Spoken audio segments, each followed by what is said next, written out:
Pessoal, atualização da Solana aqui para vocês, tá? A Solana basicamente fez o que a gente esperava que ela fosse fazer, que era buscar lá aquela região de projeção que eu conversei com vocês por volta do 2,57, né, 2,60 e pouco, sei lá. E voltou naquela região de teste importante no aquele dia do flush principal, que todos os ativos caíram de forma 20%, 25%.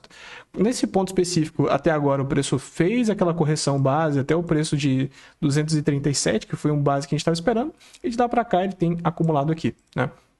Então, assim, eu não acho interessante a gente se posicionar em situações como essa. Quem tiver posicionado legal, espera uma possível movimentação. Quem não tiver, ou você espera ele descer de volta, né, caso corrija até os 195, ou no pior dos casos, a gente pode esperar ela começar a fazer algum tipo de movimentação fora desse canal, acima do preço de 230, para a gente poder se posicionar com stop abaixo dessa região e tentar surfar uma nova movimentação até a máxima de preço que ele deixou no passado, tá? Então, até agora tudo ok, não tem que se preocupar, não tem que ficar agoniado, só seguir o plano.